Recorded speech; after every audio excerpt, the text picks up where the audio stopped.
I'm here in Dublin at the Websummit 2013. It's huge. If you're looking at the video, you'll see it behind me. It's a huge event. There's 10,000 people at it, and it's a tech event. It's the whole web industry. It seems to be here. As I say, 10,000 people from all around the world. I've met people from America. I had lunch with some guys from South Korea. They've got big, well-known speakers. There'll be Elon Musk here later on this evening. He's the guy who started PayPal, and then he went on to make Tesla, and he's involved in space travel now. And he's been interviewed with Enda Kenny, the Prime Minister of Dublin. Yesterday there was, who was the guy? Oh yeah, Tony Hawk. I saw Tony Hawk yesterday with Kevin Rose, another big internet guy. Anyway, the point of that is that just to give you an idea that it's a huge event. It's grown. It's doubled every year, and it's amazingly different to. It's outside of here, and in Ireland generally, there's a very negative, recessionary kind of atmosphere. But in here, there's it's not so like that at all. It's actually very positive, very expansive, and really until I came to this event, I didn't think anybody in Ireland was feeling as positive and that things were possible before this. So that's been a very pleasant eye-opener for me. Another lovely thing about it is that a lot of the speakers here, and these are people who have built very big companies and are very successful in that kind of whole business world. I've heard, I heard one guy yesterday talking about that we're leaving the tech age, or this is a woman actually, she was saying we're leaving the tech age and we're entering the human age, which I thought was lovely. Another guy who's based in, he's from America I think, but he's based in Berlin.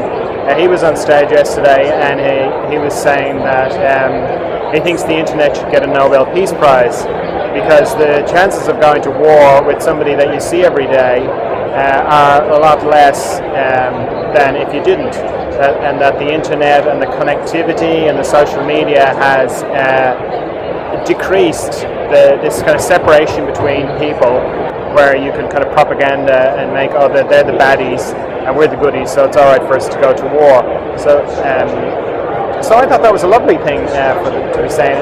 There was a chap on earlier on who was talking about how he used to be a party guy and just put on parties in New York, and how he basically changed his life around and started a charity to do with water, but applied all his marketing savvy. Like he was saying, charities are just terrible at marketing, so he's applied his marketing approach to this charity called Water. I'll put the charity involved in the show notes. It's an excellent charity, but it sounded very transparent, meaning you can see where your money goes, which he was saying was one of the major problems in charities, is that you can't see where the money goes. So all in all, I've kind of been wandering around, just soaking it all up. I mean, there's a lot of frenzied. I was saying to somebody earlier on who was asking me what it was like, particularly on the first day, and it was a bit like it was raining money here, and people were running around with buckets trying to catch it. And what I mean by that is there's a lot of venture capitalists here, and there's a lot of startup companies here who are looking for venture capitalists. So there was a very intense kind of energy of trying to connect with the right person. But that all kind of calmed down. Today was a much more calm event, and I've seen some very excellent speakers. So, for myself, it feels very much like just another expression of the way I think we seem to be evolving, and the way the world is changing and going towards kinder, more gentler. I mean, there was a few guys on stage who were, kill, a kind of still Gordon Gekko kind of vibe. I heard one guy talking about the best way to avoid being attacked in business is to attack first. So he obviously was from the shark school of business. But he was in the minority. Most people were talking about people, and even the marketing people, the very heavy, hardcore marketing people. I was watching some guy this morning, I remember his name, Dan Hu, and he was talking about how they have found that happiness is actually very not marketable, but they focus their business on giving people a little bit of happiness every day. Cheezburger, that's the name of his business. Giving people a little bit of happiness every day, because they found that actually is on the internet, when you're not really dealing with money. The currency isn't money; it's attention, and whether you can get and keep people's attention. That they found that giving people a little bit of happiness as their goal was able to help them become quite successful. So I thought that's lovely, isn't it? When you have a company whose whole goal is giving people a little bit of happiness, isn't that good? Like, isn't that better than like the bottom line, or just make profit and screw everybody else? Which is, it's still there. It definitely is still there. But at this, in a way, this whole tech crowd here are very much forward thinkers. They are like this generation's visionaries, really, in a way. They're the generation's dreamers. They just dream on their iPads and on their laptops, but they think about the sort of things of what the future is going to be and what kind of future they want to make.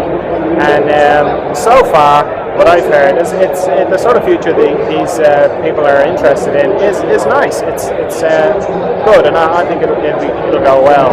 Okay, so yeah, that's enough from Websummit. So I'm in London, and I'm actually in Whitechapel. I just saw a Jack the Ripper barbershop over there, which made me realise where I was. Anyway, it's been on my mind, not on my mind, but I noticed that lately I've been using the phrase, this is happening. And what I mean by that is, I'll find myself in a situation where I'm really stressed about something, or something happens and it's shocking, and on the inside I'm trying to get away from it. On the inside I'm kind of going, I don't want this to be happening, and it causes a big kind of disturbance on the inside. Like when we were coming over to London, I forgot something. I can't remember what it was. The Oyster cards for the tube. And I only remembered when we were queuing up for the plane. So I go, I forgot the sterling. It wasn't a lot of sterling, but we had some sterling at home. So I forgot the sterling and I forgot the Oyster cards. And when I remembered, I had this unpleasant feeling, and my sort of guts tensed up. And I had this, I don't want this to be happening. I want something else to be happening. And that's not an unusual occurrence. I find that happens, depends on what it is, but if there's something that happens and I wish it wasn't happening this way, if I'm having an argument with the person I wish I wasn't having an argument with, if I forget something, if I don't get the parking spot I want, if I don't get the job I want, if I don't get the lover I want, if whatever, if I have that feeling of like, I wish this wasn't happening, what I notice I've been doing lately is, in my mind, when I feel that kind of unpleasant tightness, disturbance, in my mind I hear myself going, this is happening.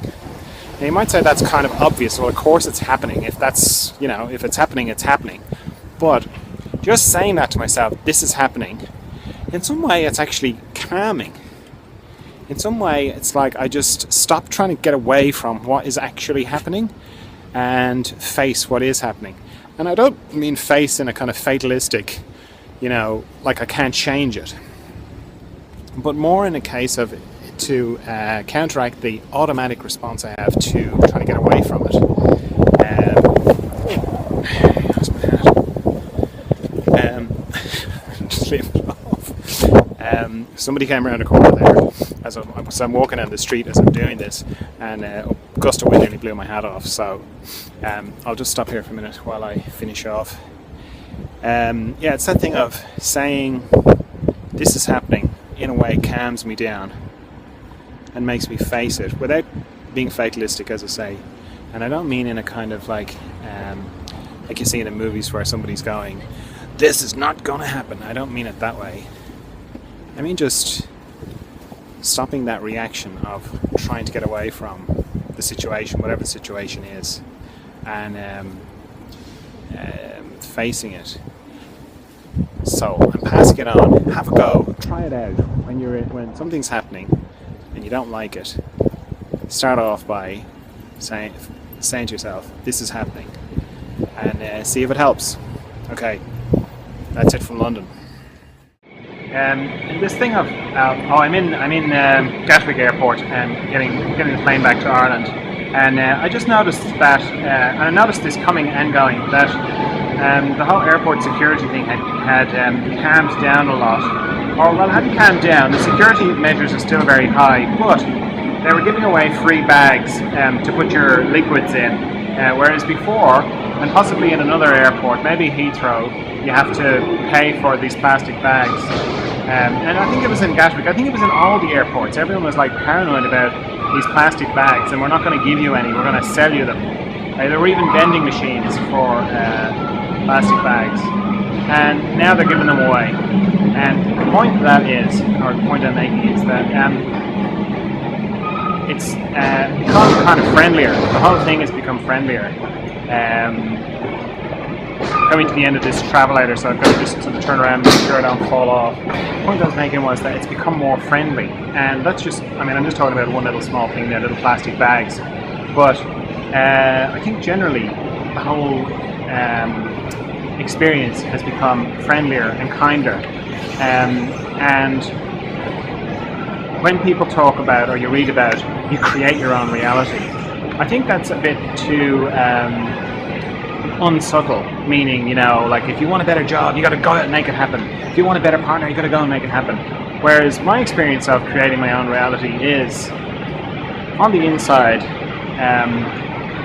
if I had an airline and I wanted to make sure that nobody got hurt on it, I'd give everybody plastic bags. I would be kind and friendly to everybody, because that's just the way I am. So on the inside of me, I kind of hold that's the way, that should naturally reflect outside of me. And it's taken a good while for that to happen, but I've noticed that when I see that kind of friendliness and kindness and just general, human niceness in a pretty scary and difficult thing like airport security, I kind of think, I take credit for it in my little reality and go, well, I think I had something to do with that, because I kind of held that's what I feel inside me should be reflected on the outside. Not in a demanding, I'm going to stamp my foot and be very upset if it isn't reflected outside of me, but I don't see any reason why it shouldn't be, because that's certainly the way I would do it if I was organising it. So I think that is how I change my reality for the better. I think most things are a lot more subtle than are advertised, particularly by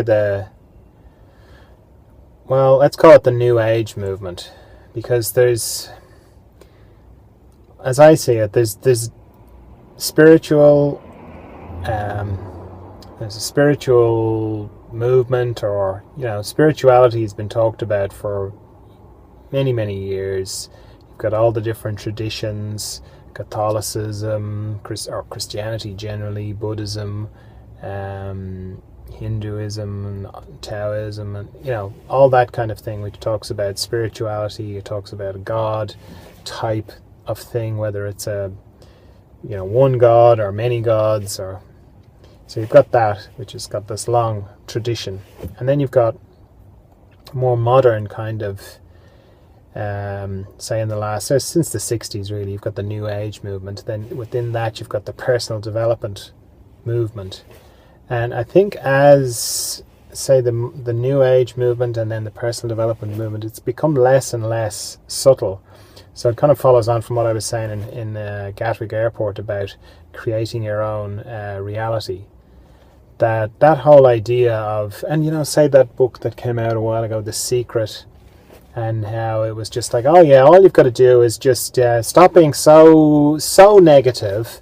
If you can be a bit more positive, and you have the power within you, and all you have to do is focus really clearly on what you want, and then you can have the life that you want. Which was just a complete recipe for people feeling like failure, as far as I could see. Because the way it's presented, and particularly when you've got physicists, and you've gone, oh yeah, we've got new, we've discovered that, the universe works in this way, and all you have to do is think positive, and your mind creates the reality. And if you're like unhappy and your life is shit and you're not enjoying it, and you hear somebody telling you, some authority telling you that all you've got to do is think about it better, you're just going to feel like a failure. You're going to feel like even more of a failure, because it's like, oh, I can't blame my birth, my circumstance, because I believe what these people are saying, and basically it's my fault because I'm not visualizing well enough. So that's the subtlety, or the lack of subtlety side of things, and this idea of you create your own reality. My experience is that you do create your own reality, but it's like a lot of deep truth. It's not very helpful, and in some ways it can be more annoying than anything else to know deep truth. Like, I think that's true, that I do create my own reality, but I'm not conscious of how I do it. I can sort of see my fingerprints in it, but I can't, suddenly make something levitate. I remember I did the Silva method of mind control years ago. It was one of the first kind of person development things I did. Would have been in the mid 80s, I think I did it, and it's good. I'm not disparaging it or anything like that. It's a good thing to do. And it's a kind of a personal development or a human potential movement kind of way of beginning to go into meditation. Because Jose Silva, the guy who came up with it, I think he was very intuitive man himself, but he measured everything with it was the way it was presented was you go to level, which was a particular brainwave frequency, beta I think it was, and you can program yourself to do certain things, remember certain things, wake up at certain times, and so on.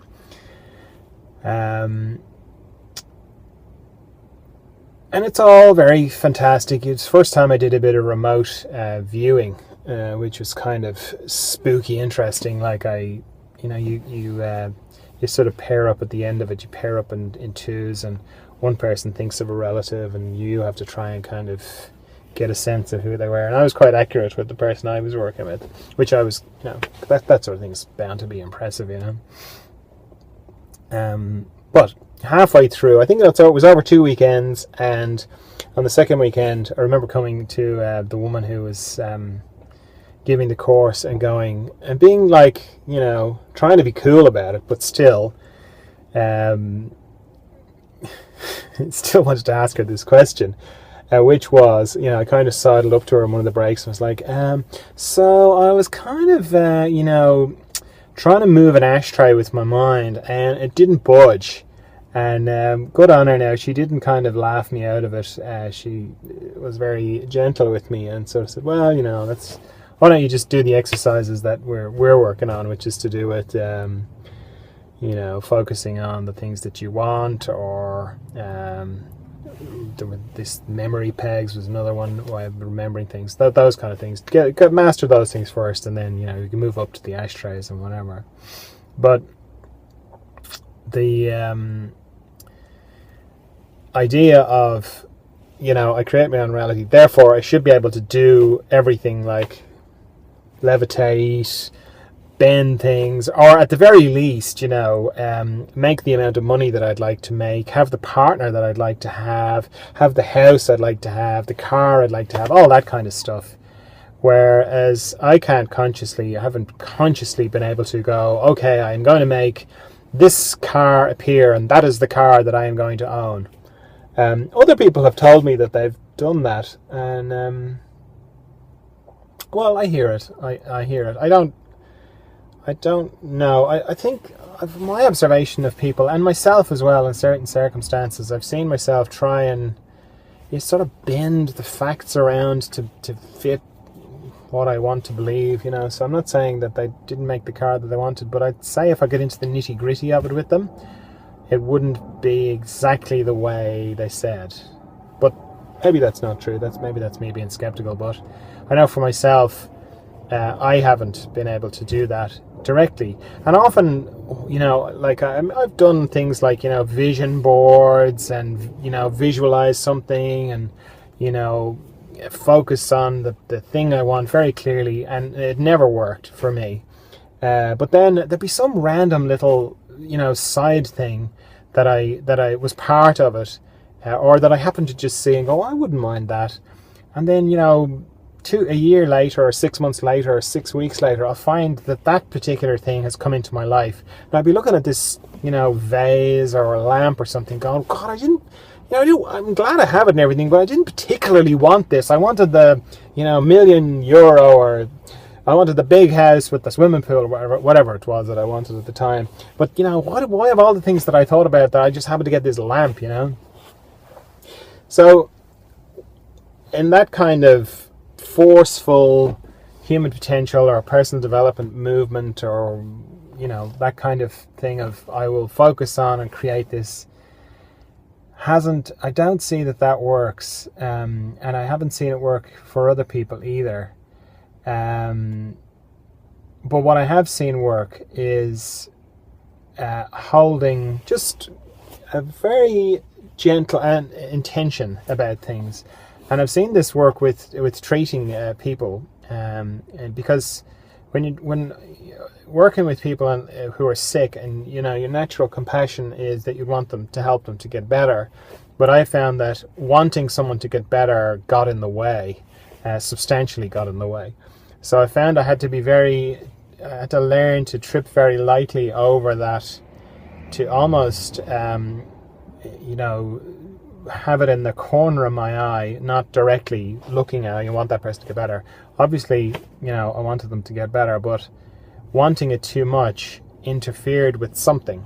Let's just call it something. I don't know what you'd call it specifically, but there was a feeling of getting in the way of something if I specifically wanted something. So doing that enough times with people, particularly with people who are in a lot of pain and who are very sick, I had to learn that it wasn't helpful to want them to get better too much. What was helpful was to be available when I was treating them, and to be 100% with them when I was treating them, and then almost to try and forget about them when they weren't with me. Because I found that, say, when I was learning to be a craniosacral therapist initially, if I spent the week kind of thinking about them / worrying about them / hoping they got better, they'd come back the next week and they wouldn't have had a great week. Whereas if I was able to just kindly put them out of my mind, not like be all hard-arsed about it, but just gently just put them to one side on the inside of me, then when they came back the next week, they were substantially improved. And I learned from that applying the same approach to my life works a lot better.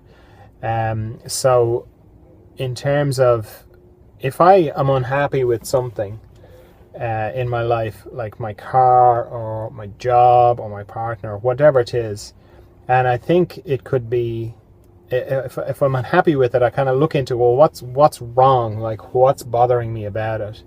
And I mean, that's a complicated topic of why I wouldn't be happy with what I've got right now. But let's say I kind of went, no, this job is just very out of alignment with who I know myself to be, and I've discovered that the more as I've changed and I've grown, I've realized that I want to be doing work that is more harmonious with me on the inside. Say if I arrived at that, then just kind of I just stay with knowing that I've arrived at that, and going, okay, if that's the way it is on the inside, then all I have to do is stay with that, and it will start to change on the outside.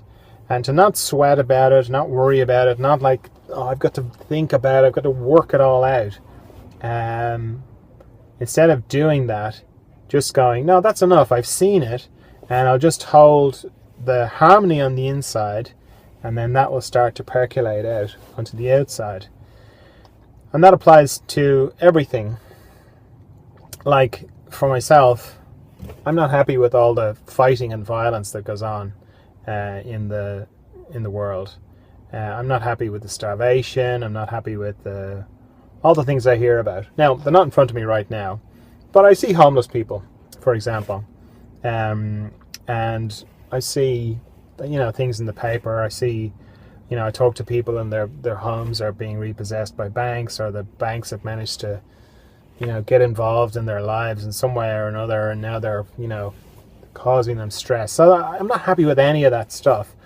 Now, I'm not, I looked inside, and I know I'm not motivated to do anything more than I'm already doing in those regards. I don't want to make my life a crusade for any of those things. But that's not to say I still don't acknowledge that they jar with me. What I see on the outside doesn't jar with me on the inside, because it's like I wouldn't repossess someone's home.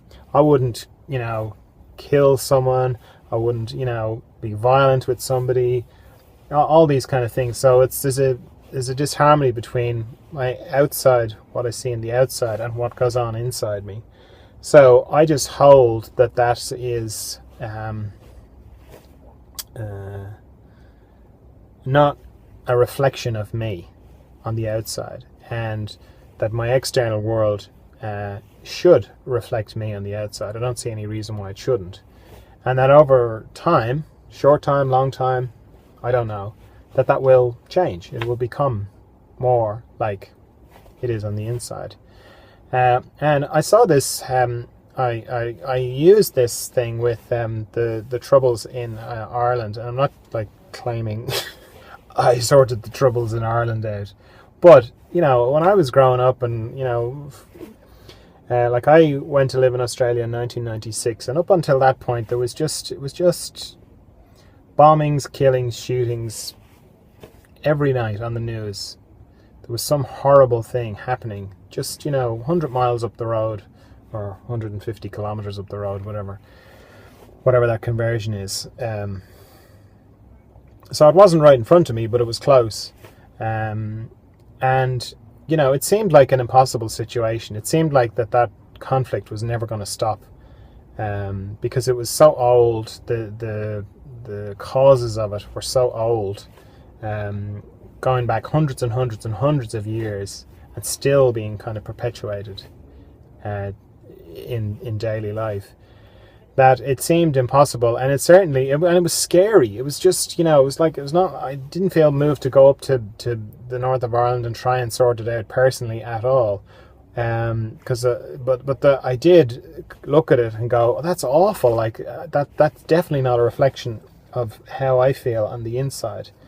So just in holding that will change, because it's my external world, just holding that. And I suppose back then, kind of not really thinking much about it in terms of like, well, I didn't think that would work. I thought,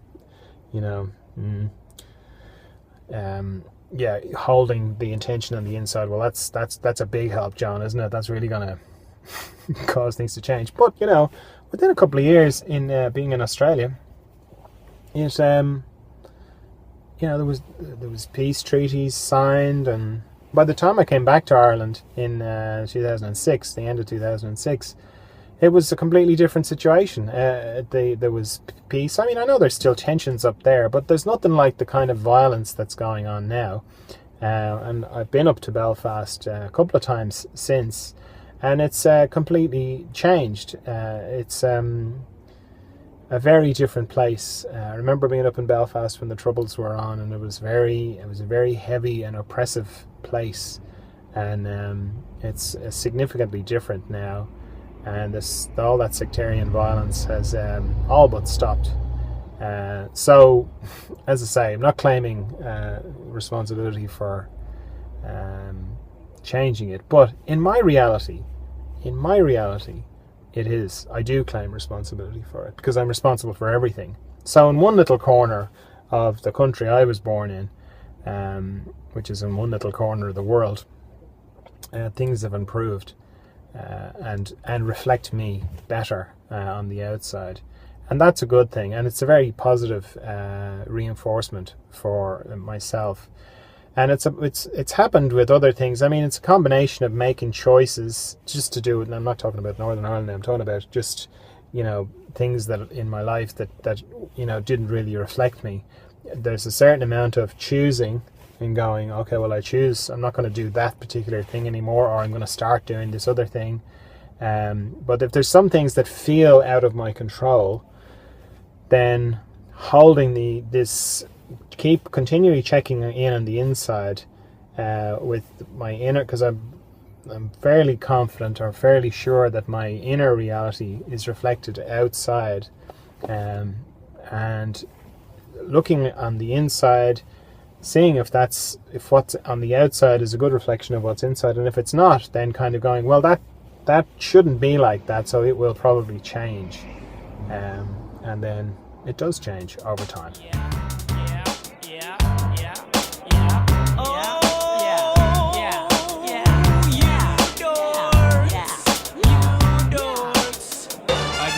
This good in my entire life. Make me some spaghetti.